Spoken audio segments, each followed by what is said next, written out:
Hello and welcome back to Genesis Designs and Modelcraft, and today I have a quick look review. And yes, I know this is a model I already made. Today's quick look review is of a P-40 kit. So the P-40 is such a great looking thing, isn't it? I love the P-40. I haven't built that many of them over the years, to be fair. But I am aware, despite that lack of experience of building P-40 kits, that there really hasn't been a genuinely good P-40 kit yet, of the deep-chinned P-40s that is. I think that the latest Airfix early model P-40s is pretty good, if a little basic. Anyway, I'm talking about the big mouth ones. This kit here, this is a Hasegawa kit, and I built this a while back, really as a form of experimentation. I was messing about figuring out how to do metal foil application on a model. I'd done bits and pieces and test panels, as you'd expect, but I felt like actually foiling an entire model was really the only way to fully test the concept. So that's how this came about, and I liked it, so I finished it. That's kind of beside the point. This is a Hasegawa kit, and I think it's fair to say that this is the best of the P-40 kits as was, but it is not without its flaws, and some of them are, to be honest, considerable.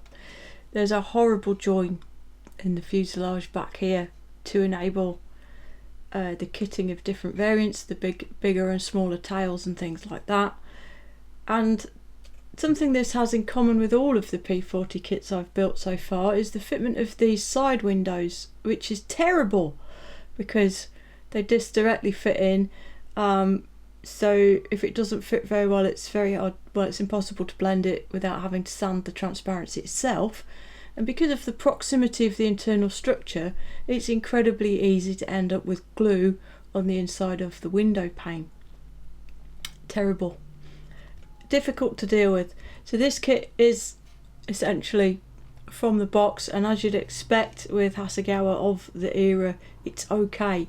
It's finely moulded, it's crisply rendered, but it doesn't have a lot of detail. I did add some Eduard etch, I think, and there's probably a few bits and bobs here and there. I can see that I've hollowed the exhaust stubs out and the gun barrels, and it's a nice model. It is a nice model, but I absolutely love that foil finish. It just looks great. It takes a lot of work to get it here. So when the crew over at Eduard announced that they were going to bring us a new tool P-40, I was quite pleased. But only now have I got my hands on one.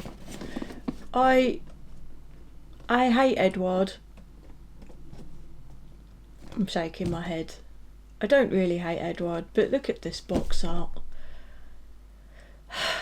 So they bring out a plethora of releases, quick, bang, bang, bang, one after the other. All of them have got beautiful box art. All of them make you want to buy them. Luckily for me, the way that they chose to introduce this kit, they brought out an extremely expensive version initially, so I managed to not buy it, and I've waited until now, and I picked up this. This is the Pacific Star P-40E, and this is a dual combo. Allegedly limited edition, but I think virtually all Eduard boxings can be considered in one way or another a limited edition. They seem to do batches, and when they're sold through, and you'll then have to wait for that kit to get reissued at some later time. So I chose this one for two reasons. One is that it was a very sensible price. I have paid £52 for this, and this is there are two kits in here, two profit packs, so £52 is very, very fair. And the other is that it does contain markings for Australian and New Zealand Air Force aircraft, which I am a fan of. But all of that said, is this kit actually any better than the previous offerings? So I have previously built the Hasegawa kit that you've just seen, this one here, my foil experiment aircraft. This is clearly finished in Australian markings as well. I have also built the old Airfix kit, which I believe is actually an Otaki kit, which is it's okay, but it's old. And I have built the Italeri kit, which is currently available, I believe, and that is also an old kit. I think it was originally a mauve kit, possibly. Someone will correct me if I'm wrong. But that is showing its age terribly in the form of mould wear and things like that. So it's not a very enjoyable build, honestly. I haven't built the new Tall Airfix or any of the others. So based on that experience, I'm going to look at this Eduard kit and see if it's actually any better than our previous offerings. But my initial impressions on looking at the parts through the plastic earlier are that it is very much is a better kit. Anyway, with all of that said, let's get in there.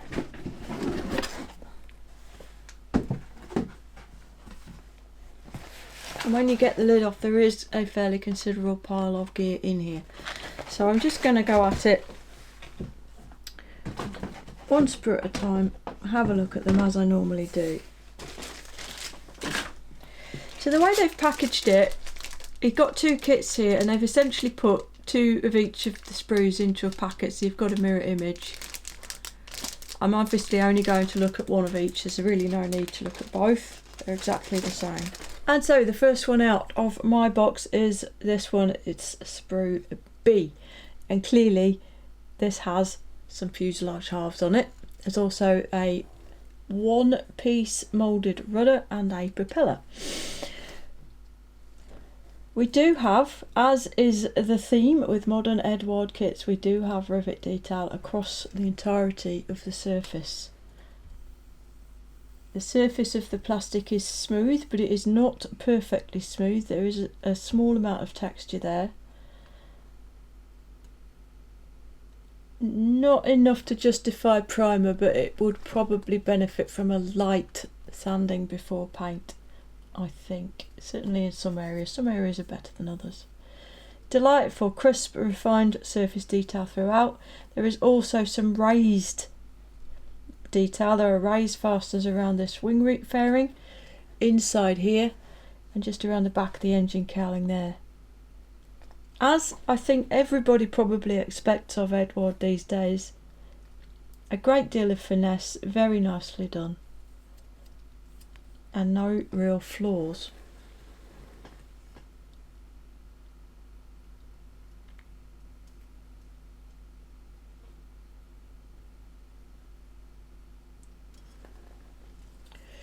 This rudder also has both recessed and raised detail. The trim tab is beautifully delineated. It does actually look separate, and it is moulded in one piece whilst also being hollow. Can you see in there? Absolutely lovely.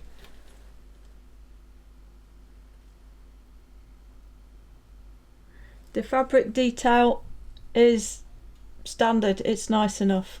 Probably slightly overdone for some taste, but I will take it. And that line you can see, that's not a sink mark, that is just a flow mark in the plastic.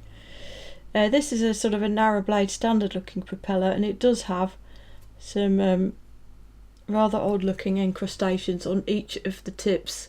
It's got a little bit of flash, but it's in the form of little spikes. It looks suspiciously like the mould has been attacked with a Dremel to alleviate possible short shots. So that will need, if this propeller is used in the build, that will need cleaning up, but it's not going to take long. Next up is sprue D. This features another propeller, and this one has broader looking tips on it, and a plethora of smaller detail parts. You can see that a lot of the cockpit parts are here.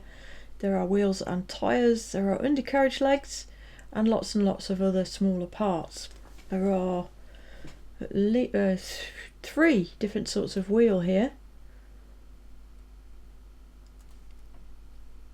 Yeah, three different sorts of wheel. There are 4 different instrument panels.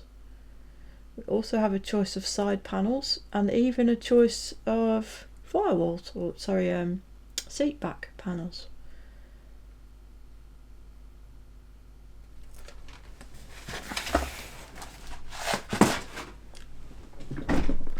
there is a lot going on. Again, really beautifully crisp everywhere I'm looking. I can see raised and recessed detail appropriately. The undercarriage legs look nice. The finer parts are beautifully crisp.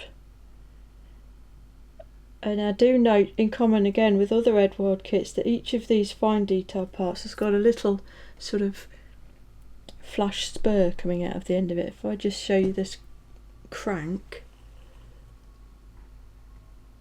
hopefully you can see that there's just this little tiny sort of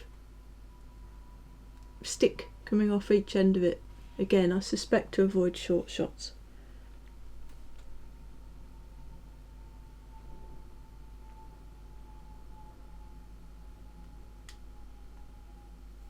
As I say, there are multiple different instrument panels. I suspect this is to allow for the addition of photo etch as well as or a decal.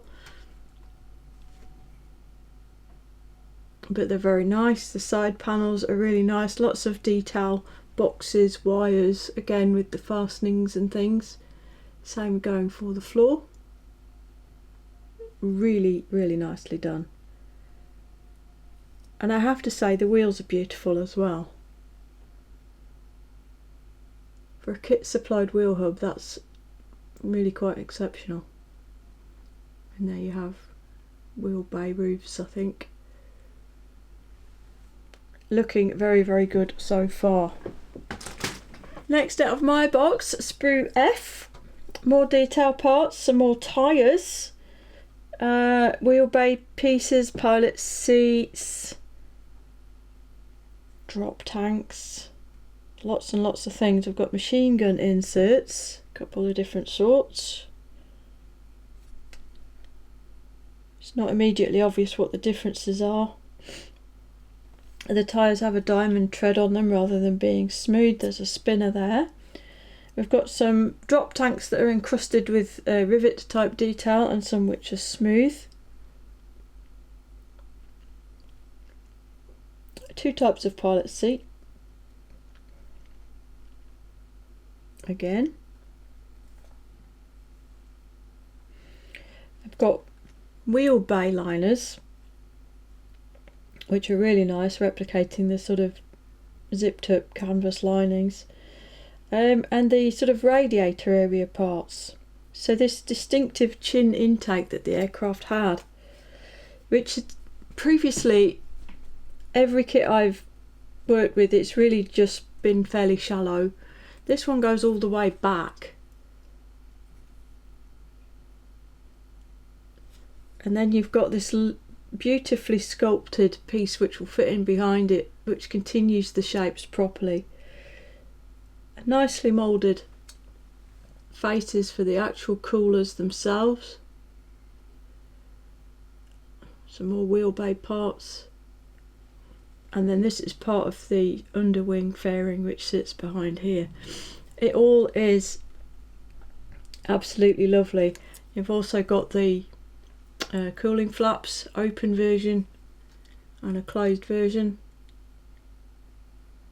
This is a marked improvement on anything I've seen in any other P-40 kit in this scale. And the last pack contains 4 sprues. This is one of them. This is sprue E. And this is mostly concerned with armament and more detail pieces. There are what looks to be more pieces of wheel bay. There are some bombs, small one and bigger ones. Some rocket or mortar tubes.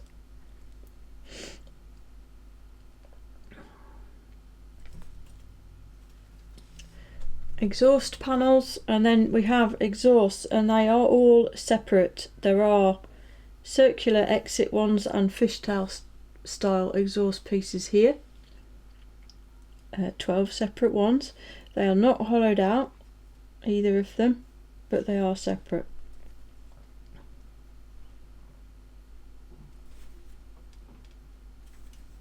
And a lot of tiny things here. Sway braces maybe, control surface bits and pieces, lots of very small parts. But again, where detail is rendered, it's very, very nicely done. Check out these mortar tube ends. And these pieces of structure, very, very nicely done. And finally, this is sprue C, and obviously this is wingage. Now here we have two types of aileron.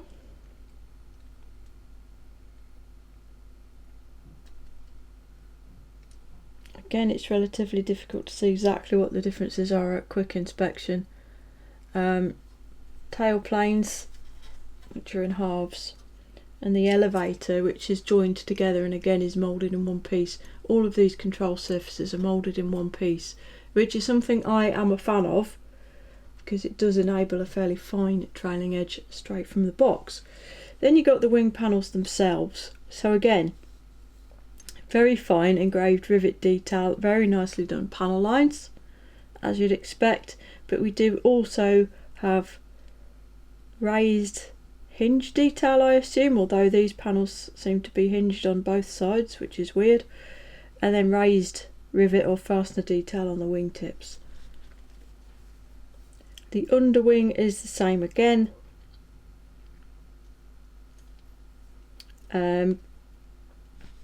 Raised fastenings and little bits of panels here and there, and some really very, very nice detail in those wheel bay areas, and indeed the plumbing up the front there.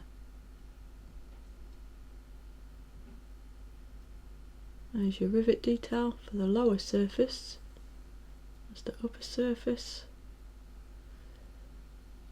And control surfaces. It's very, very nicely done. Exquisite.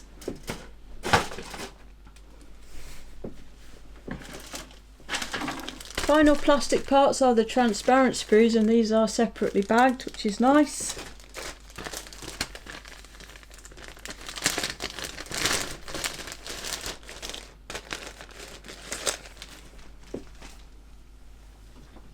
This is sprue A, and again, as we've come to expect from Eduard, there are multiple options here.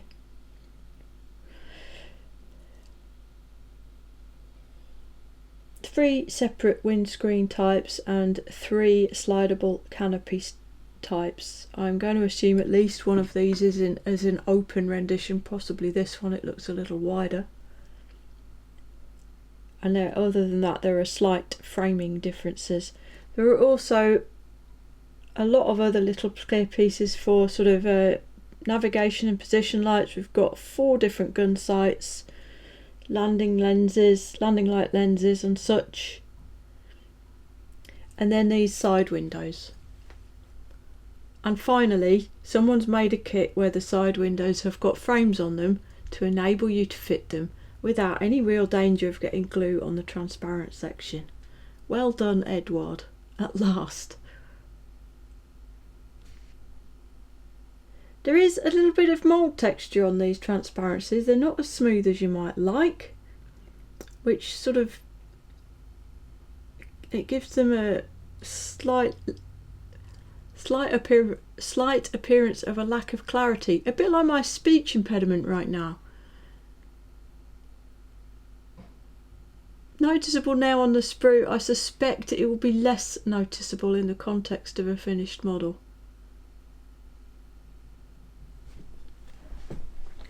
And that's it for the plastic parts, but there's a lot of plastic parts there for a World War II fighter kit. That is a pretty expansive parts count in my opinion. Let's have a look at what else is in the box.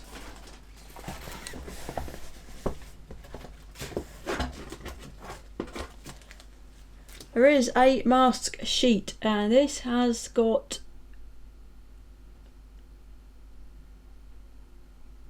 pre-cut masks for the transparencies and for the main wheels and the tail wheels.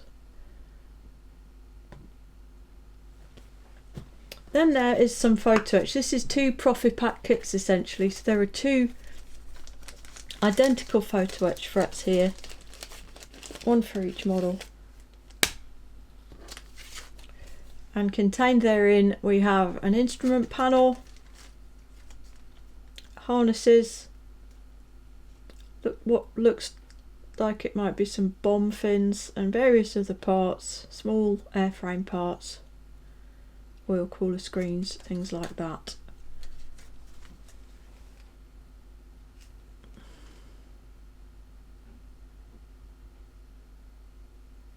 The instrument panel is of the modern type where the dial faces are already reproduced in a gloss medium, which saves a job when you put the thing together. So that's masks and etch.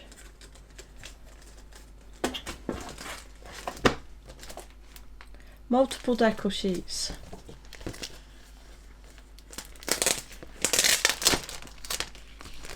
Eduard don't tend to skimp on the decal sheets, do they? It's a pity, but half the time. Uh-oh. Yeah, I'm just literally just proving my own point even before I start here. So the peely sticky bag stuck to the decal sheet as I was pulling it out, and removing the sticky section has removed a load of decal film from the decals on the sheet. Can you see those pieces? A great big chunk there. This is not cool, because this does mean that those decals which now don't feature a carrier film probably won't be usable. You can see by the matte areas along those star and bars which ones are affected. Okay, beyond that, the dottiness is present, the slight fuzziness of print standard is present, but they look okay. The carrier film, should you not choose to peel it off after application, that is assuming it manages to stay on the decal long enough for you to apply it, it is very thin and it tapers, particularly if you look at these white decals for the lettering and such. You can see how the decal film is sort of tapered into the paper. So the edge, when fitted to the model, is so much less noticeable than a sort of a hard cut edge can be. There's a second sheet here. Just got some more of the market. So this is all national markings, and then each aircraft has got a little segment of the sheet. That's what all of these are. All manner of things. We'll look at the markings in a minute. And then we've got two tiny ones, which will be the stencil sets, and that does include an instrument panel decal for those that can't be doing with photo etch, and it's a very, very nice instrument panel decal actually. I got no issue with instrument panel decals when they're nicely done and they go on well. I can look every bit as good as photo etch, better in some instances. It's just so, you know, one of the selling points of an Eduard kit of this nature is the plethora of schemes encased within, and the detailed and thorough markings and decals that you get, and that's really offset by the fact that the quality can be quite variable. In this business with the film coming off, I mean, what we got, 1, 2, 3, 4, 5 out of these 7 star and bars have got some or all of their decal film missing before I've even started.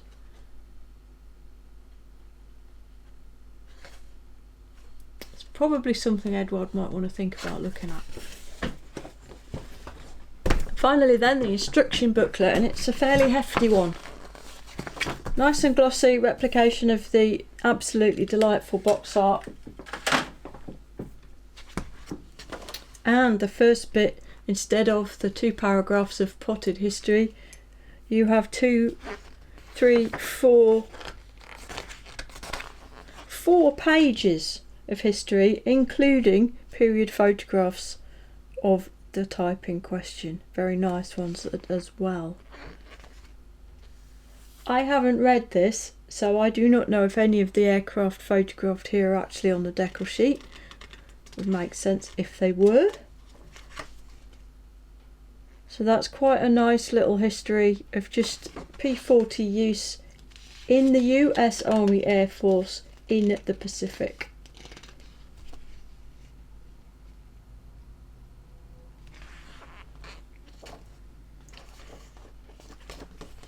Moving on from that, we're into standard Eduard instructions.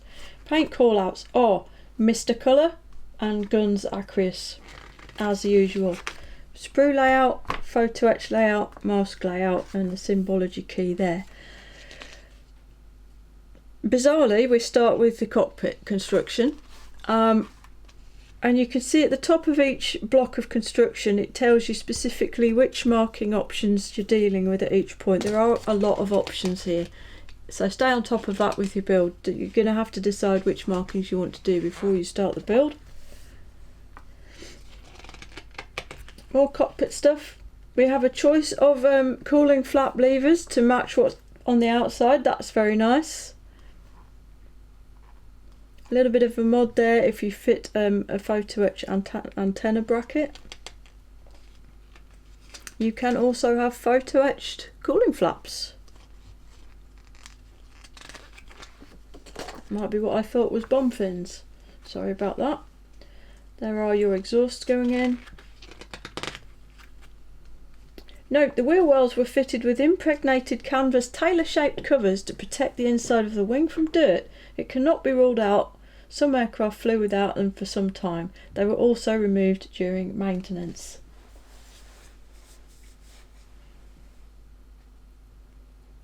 If they were hard to fit back in, you can bet your bottom dollar that a lot of aircraft flew without them.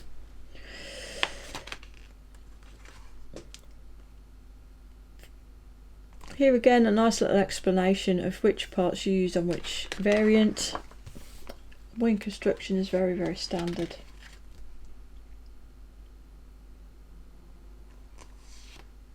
And it's got some little scrap views down here showing geometry. There's the wing going on to the fuselage, then you're moving into undercarriage, which also has some photo etched additions to put on.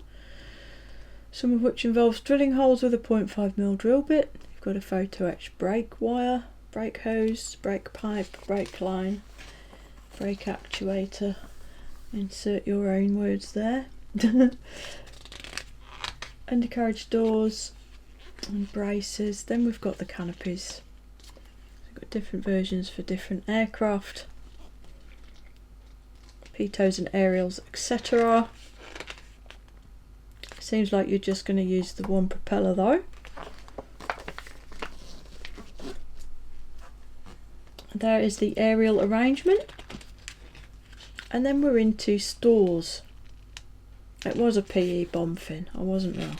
Okay. Doesn't tell me what these parts are specifically just here, but you've got the chunky bomb there. Drop tank, the slim bomb. It says one drop tank that's all rivety and the other one that looks like the ones Mustangs had. And then we're on to the masks, the use of, and this has got pretty colours on it too, just to show you where they all go. Okay. And as I said earlier, you've got ones for the wheels as well. And then there we are into the markings options. This kit has 10 different marking options within. And they're all quite interesting. The first one, Scheme A, flown by Captain Ben Irvin, 49th Fighter Group, based at Darwin, Australia, although American. There's a nice little bit of history here about the aircraft and the pilots that flew it. This one is noted down as dark earth, dark green over neutral grey. I don't know if it's more likely to be dark earth and olive drab over neutral grey. My own expertise does not go that far, but it's got a nice red spinner, a big Pegasus emblem on it, and these are the plain white stars with blue circle type marking. This one's nicknamed the Rebel, and this aircraft was lost December 26, 1942. Scheme B, Robert Vaught, again 49th Fighter Group, Darwin, Australia. This one is olive drab over neutral grey, and it's noted as having black side panels to the engine here, but it does also have a large shark mouth. This one's called Bob's Robin, has a speed skull, and this one utilises the markings on the sheet which I've managed to peel the decal film off of, where the red dot from the middle of the national marking has been overpainted.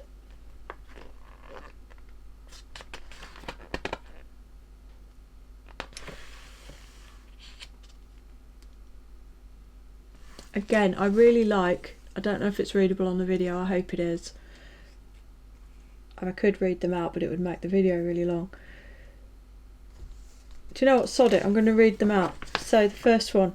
Lieutenant Ben S. Bitchin Ben Irvin served in the Philippines, and after the Japanese invasion he continued fighting in Java with the 17th PS. It says brackets provisional, don't know what the PS is. He managed to shoot down a Japanese bomber on February 18th, 1942 during defence of the Dutch naval base at Surabaya, and added a 1-0 a week later. He left Java for Australia and joined the 9th Fighter Squadron of the 49th Fighter Group on March 17th. He was promoted to the rank of captain as he took command of the 9th Fighter Squadron on August 28th and led the unit until October 31st. During that time, the 9th Fighter Squadron moved from Australia to New Guinea. Just a few days after, the Flying Knights, as the 9th Fighter Squadron was nicknamed, settled at a base near Port Moresby. The order was received that all pilots who took part in Philippines and Java campaigns should return to the USA. Thus, Irvin relinquished the command of the 9th Fighter Squadron on November 1st, 1942 and returned home, leaving behind his personal P-40E-1, which was adorned with a large Pegasus on the left side and named the Rebel. The pilot who inherited the plane added the name Bessie on the vertical tail, port side. On December 26, 1942, First Lieutenant John D. Landers took off with the Rebel as one of 12 P-40s. He led white flight on a patrol mission over Dobodura and was shot down in an ensuing combat with Japanese Ki-43 Oscars from 11 Hiko Sentai. The pilot bailed out and the plane crashed into the jungle, where it rests to this day. Scheme B. Lieutenant Harry Vaught was born on June 15, 1918 in Johnson City, Tennessee.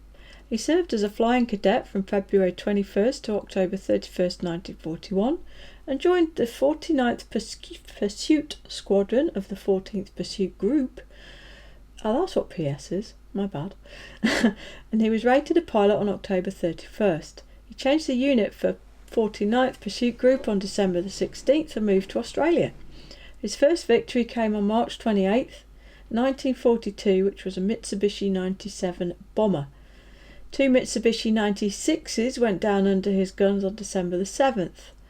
Vaught's nickname, Snakebite Bob, came from an incident which occurred on July 16th, 1942. That day he took off from Livingston Strip and found out he had a snake on the floor ready to bite him. He conducted several violent manoeuvres which immobilised his passenger, so he was able to grab it behind the head, and realising it was a venomous one, he threw it from the cabin. Vaught's ill-fated day came on March 5th, 1943, when, now with a P-38G, he took off from Dobodura airfield on a mission over Salamoa. He shot down 2 Zeros, but as one engine of his P-38 was damaged in the combat, he decided to divert to WOW.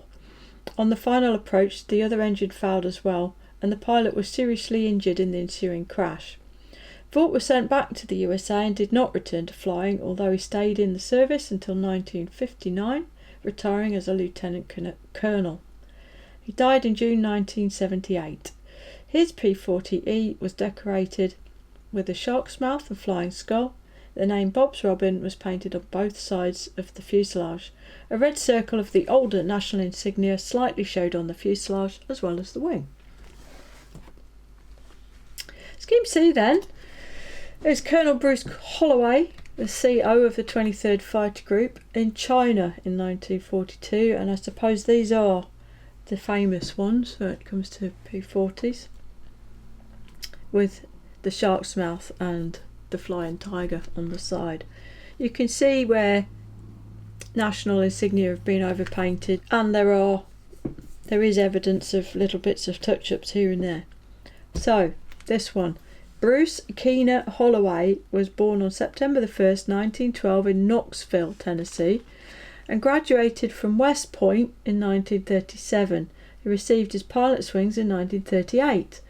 Holloway then served with the 6th Pursuit Squadron in Hawaii prior to his studies in aeronautical engineering. After that, he was sent to Chongqing, China, to begin his combat experience as a fighter pilot with the Flying Tigers of the American Volunteer Group. When the AVG was disbanded in July 1942, the 23rd Fighter Group was formed, and Holloway assumed command of that group in January 1943 from Robert L. Scott. During his stay in China, Holloway shot down 13 enemies and returned to the USA in 1944. He stayed in the service, graduated from the National War College in 1951, and progressed through the ranks and key positions of the USAF. Already a general, he took command of the US Air Forces in Europe in July 1965 and stayed there until his assignment of Vice Chief of Staff of the United States Air Force, a position he held from August 1st, 1966. Still not at the end of his career, he became Commander-in-Chief of Strategic Air Command on August 1st, 1968, and kept that post until retirement in April 1972.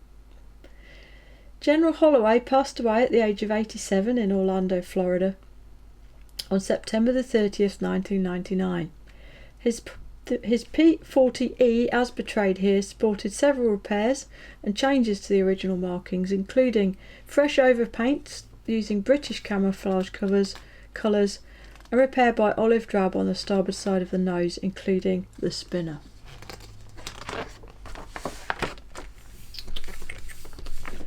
Scheme D. Lieutenant Colonel John Chanot. Aleutians. This has got the big yellow skull on it and some stripes, but otherwise is olive drab over neutral grey. Also sports the large US Army text underneath. So, as one of 10 children of famous Claire Lee Chanot, the leader of the Flying Tigers of the American Volunteer Group, John Stephen Jack Chanot, born on May 20th, 1913 in Eudora, Arkansas, followed in the footsteps of his father and became the CO of the 343rd Fighter Group. The unit was activated on September 3rd, 1942 in Alaska, and Lieutenant Colonel John Chanot became its first commander 8 days later. He kept that position until November of the same year. He managed to shoot down 1-0 and heavily damaged a Japanese submarine. However, he probably achieved both victories flying a P-38. The 343rd Fighter Group became well known as the Aleutian Tigers, with stylised tiger heads adorning the noses of their P-40s. In a barren and small outpost on the edge of the Pacific, the 343rd was tasked with the elimination of the Japanese from the Attu and Kiska Islands in the Western Aleutians. Under Chanot's command, the 343rd showcased remarkable effectiveness in air combat, embodying the same spirit of adaptability and tactical ingenuity his father demonstrated. He passed away in 1977 at the age of 64. Alright then, Scheme E, halfway through. This one's called Katydid. This one's camouflaged. Again, it says dark green and dark earth. This time over sky. Again, we've got the script underneath and the nice and lovely big shark's mouth on it. So let's see what's the deal with this. This was flown by Robert Eugene Smith, nicknamed Gene. He entered the Army Air Force prior to World War II. This was a move intended to help pay back for his previous studies, but he quickly became one of the most successful pilots in the early days of the 16th Fighter Squadron of the 23rd Fighter Group, shooting down 4 enemies. During one mission, his plane went down near a small village. The villagers, not knowing who or what he was, started to come after him. Luckily, he had a small flag that he waved, letting them know he was an American and on their side. In spring 1944, Smith was with the 394th Fighter Squadron. In England, he claimed a Bf 109 damaged on June 17, 1944, but 5 days later he was killed when his P-38 was shot down by flak near Cherbourg in France during a strafing mission. His plane crashed on the beach in Normandy with Smith still in the cockpit. During his stay with the 23rd Fighter Group, he flew P-40E. He flew this P-40E, which carried the obligatory shark mouth and also the name Katie Did on its nose.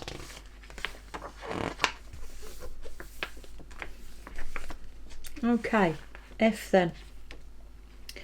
And we're back to standard olive drab over neutral grey with a partially red spinner. And this time we have the more simple markings as well. This aircraft doesn't have all that much going on, but it does have a lion on the side. And the name here on the pilot along with some kill markings. So this one then, flown by Captain George E. Kaiser. So, born on May 8th, 1918 in Pocatello, Idaho, George Edward Kaiser joined the Army Reserves and was commissioned to a second lieutenant and rated a pilot on December 20th, 1940. He joined the 17th Pursuit Group of the 4th Composite Group on December the 31st. After escaping the Philippines, where he managed to shoot down 2 Zeros, he served in Java with the 17th Pursuit Squadron (brackets PROV), and subsequently joined the Black Sheep Squadron as the 8th Fighter Squadron of 49th Fighter Group was nicknamed. Kaiser's day of fame came on April 27, 1942, when he intercepted an enemy formation of 24 bombers near Darwin. Although chased by escort fighters, he engaged the bombers, disrupted their formation and destroyed 2 of them. During the ensuing fighting with the enemy fighters, he shot down 1 of them too. This bravery ensured him the Distinguished Service Cross, alongside other decorations he was awarded during the course of his service. Although altogether he amassed 9 aerial victories. After the war, he transferred to the USAF and retired as a US Air Force colonel. George Kaiser passed away on April 1st, 1991, aged 72. The P-40 from his days with the 49th Fighter Group was his standard olive drab over neutral grey camouflage and sporting on the port side of the fuselage a cartoon lion with a praying Japanese pilot in the right front paw, while its left one was stepping on a destroyed Zero. Alright then, G. This one, flown by Captain William J. Hennon, Java 1942. This one's got all sorts of bits and pieces on it. It is again olive drab over neutral grey, but it's got some almost flower type marking on the wheel hub. I'm not entirely sure, like a dog devil or something on the rudder. It's got his name on it and a number 36. So the script on this one is as follows. William Joseph Hennon was born on June the 13th, 1919 in Hennepin County, Minnesota. He received his pilot wings at Kelly Field, Texas in 1941 and had been in the Philippines with the 21st Fighter Squadron when the war started. Over Java, he shot down 5 Japanese aircraft. Escaping to Australia from the Java campaign, he was allocated to the 7th Fighter Squadron of the 49th Fighter Group, where he added 2 more victories. On the rudder of his Warhawk, there was a cartoonish bunyip applied. So that's a bunyip.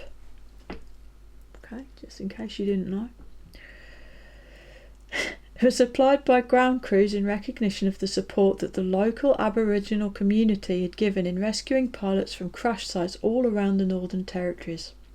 The bunyip is a mythological water-dwelling, fearsome beast that lives in creeks, rivers and billabongs.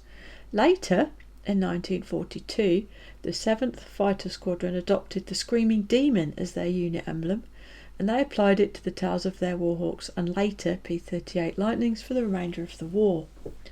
It is not known what colour the front of the spinner was, so we've got a guess at blue and a guess at red.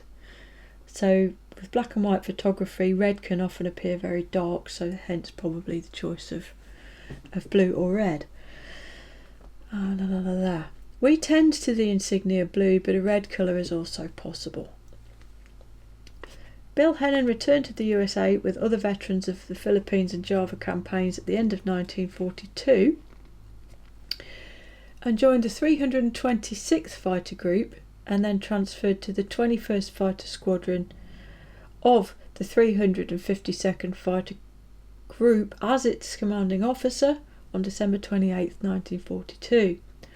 On March 31st, 1943, he was on a routine flight in a BT-14 trainer from Farmington to Groton, Connecticut, a distance of just 75 miles, to pick up fellow pilot Frank Green, who had just been released from hospital. Hennon disappeared en route and was never found. He was 23 at the time. Right, H then, we're on to the Australian aircraft now. I really like this one, and if I ever manage to build these kits, one of them will certainly be in this scheme. So H is 76 Squadron Royal Australian Air Force, and there's a bit here about the squadron itself. Number 76 Squadron was formed at Archer Field Airport, Queensland in 1942 as the 2nd Royal Australian Air Force unit operating P-40s. The squadron completed its training in June when it received its full complement of 24 fighters for 38 pilots. The squadron deployed to the front lines of the New Guinea campaign during July of 1942, and pilots flew their first combat mission on July 22nd under the leadership of squadron leader Peter Turnbull, who died in a crash on August the 27th of that year. The portrayed aircraft was obtained from the US Army Air Force in the standard olive drab over neutral grey camouflage. To mimic the British camouflage, the upper surfaces received additional fields of earth brown, and the nose on this one was adorned with the name Bloody Mary. The insignias, originally US ones, were replaced by British cockades, and these were changed on the upper surfaces for the Australian ones at the time the aircraft was sent to New Guinea. The flash on the vertical fin was at the same time lowered by fresh camouflage paint on the upper part. This aircraft was destroyed in a ground collision with a Hudson on number 1 strip in August of 1942. So this is listed as olive drab, dark earth and sky. And as you can see, it has a mixture of British style markings and of course the Australian, much cooler Australian roundels on the upper surface of the wings. But I like the fact that it's got a square on the front of it.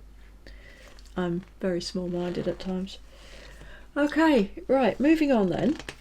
Moving quickly on, and we're down to the last two, you might be pleased to hear.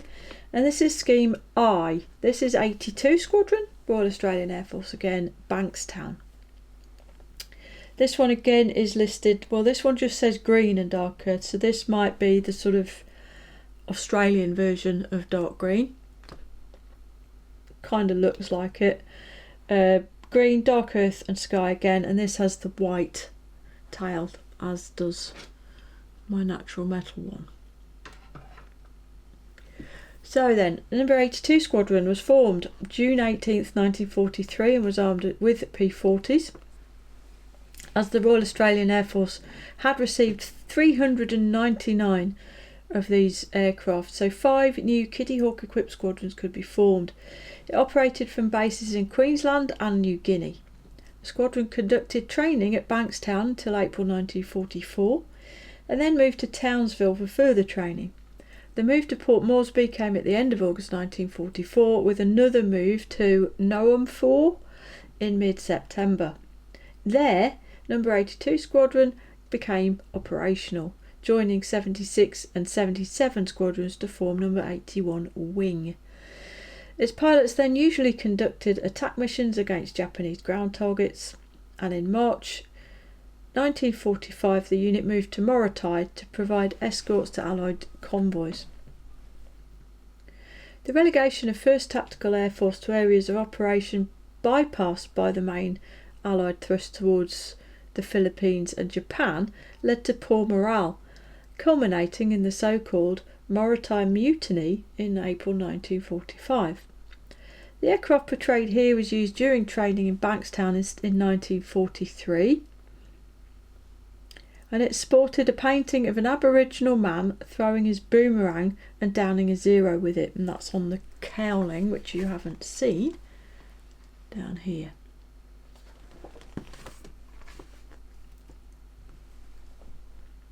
The aircraft was camouflaged with Royal Australian Air Force colours of foliage green and dark earth with the white tail. Period photos show the aircraft being nicely polished with minimum weathering. And last but definitely not least, we're going to New Zealand. Scheme J, number 15 Squadron, Royal New Zealand Air Force, New Zealand, 1944. This one is overall green, and it's got lots of white bits on it, and it's got the brilliant New Zealand roundels as well. Less history for this, but I'll read it anyway. In October 1942, number 15 Squadron, Royal New Zealand Air Force was sent to Tonga to take over 23 P-40s from the US Army Air Force's 68th Fighter Squadron, thus releasing the American squadron for frontline service. Alright, no one cares about the serial numbers. These aircraft were ex-Royal Air Force Contract Air Force, which were kept by the United States Army Air Force at the beginning of the Pacific War. And by the time that the New Zealanders took them over, they were in a sorry state of repair. 5 of them never even received RNZAF serials. Most of the serviceable aircraft were sent forward to defend Espiritu Santo in the New Hebrides Islands in February 1943, and the 10 survivors returned to New Zealand later that year. These aircraft became known as the Tonga P-40s. After their return to New Zealand, they were repainted in the foliage green and New Zealand sky grey, as many other locally based aircraft were at the time. So this is as the aircraft was after it had done all the work and made it back to New Zealand. Oof, that was a lot of reading, wasn't it? Finally then, we have the stencil code. So all the stencils on a decal sheet, this is where they all go, including propeller stuff and even a data plate for the landing gear leg, which is very, very nice indeed. And then on the back there's an advert, and this is for Eduard goodies. It says goodies for the P-40E, and there are many, as you can see. So you've got the extra etch if you want it. This is the resin type pre-made, pre-painted instrument panel, and then you've got brassing, mostly 3D printed stuff probably now. Radio bay, complete engine, detailed pilot seat and wheelbase stuff, but it's all listed there with the catalogue numbers should you want to look it up. A comprehensive suite of accessories. So that's it, there's the instructions. Well, there it is then, a not particularly quick look review of the new Eduard P-40. This is the E version. There are other boxings of this, and there are other boxings of other versions of the P-40 already out, with a plethora of available differing schemes and options within, no doubt. I like the ones with the roundy windows better than the ones with the full canopy, which is why I picked this, and as I said, I also like the inclusion of the Australian aircraft. Is it better than the previous kits? I think I'm going to say a resounding oh yes, very much so, yes. It's such a good looking, it's a handsome aircraft, the P-40. It served with distinction in many theatres of the war, but I feel doesn't seemingly receive the attention it really deserves for that. A bit like the Wildcat actually is another one which just served so well for so long in so many different places, but people, you know, it doesn't get noticed that much, notwithstanding the recent flood of Wildcat kits that's come onto the market. But I'm sure you can get where I'm coming from with that. Yeah, it's way better than the previous best kit, which I believe was the Hasegawa kit. Despite its construction difficulties, I think the Hasegawa kit was previously the best option. This is definitely considerably better, and the availability of all of this stuff just adds levels of finesse and detail that were not previously available to the modeler. It's an excellent kit. It's right up there. It's right up there at the level that I expect of Eduard these days, and I think they've got a little better of late. It's a belief that I have no proof for this, it's just my own opinion, that round about when Eduard produced the Spitfire 9, this might be a bit controversial, but I'm going to say it anyway. Round about when Eduard produced the Spitfire 9, there's a marked uptick, I think, in the quality of Eduard kits. But I believe that all of the subsequent kits, and including that Spitfire kit, were deliberately less good from the box than they could have been. I think that Eduard have produced great kits, yes, but they could have produced even better kits if they wanted to. But they didn't, because they wanted to leave room for this. Am I being cynical? Possibly, but it seemed to me that the Eduard Spitfire 9 could have been better moulded and could have been better from the box than it was. It is brilliant, don't get me wrong, it's not a bad kit by any means. It's probably, in fact, I'd say definitely the best 48 scale Spitfire 9 you can buy, even now. But I believe it could have been better, and I believe that it wasn't on purpose, and I believe that was to make way for Brassin, etc. Because at the time, that was right about when Brassin was coming in, and they were producing kits which were designed to allow the addition of Brassin from the get-go. I think maybe that might be less of a thing now, because Brassin is so well established now that people are going to buy it anyway. And it also obviously they cater for many other kits than just their own as well. This kit looks absolutely beautiful from what I've seen on the sprues. There is some minimal flash and bits and pieces, but it is minimal. Again, the Spitfire kit, I noticed even when it was brand new, had quite a lot. So yeah, I think it's fab.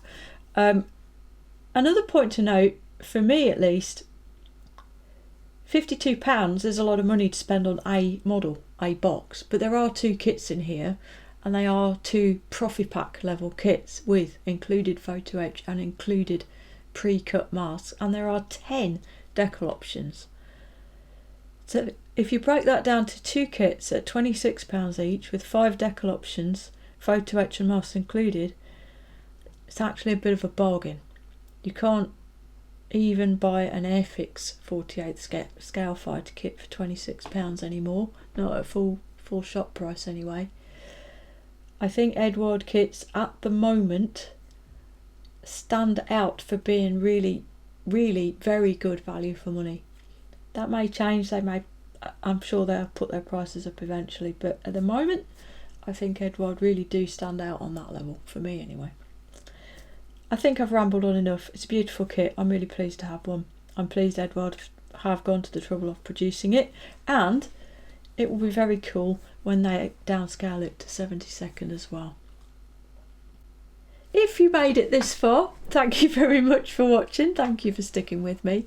Thank you as always for all of your support. Huge thanks to the people who support me on Buy Me a Coffee. That is an option. If you wish, you can support for a very small amount. You don't get anything for it except a warm fuzzy feeling, but thank you very much for those of you that do.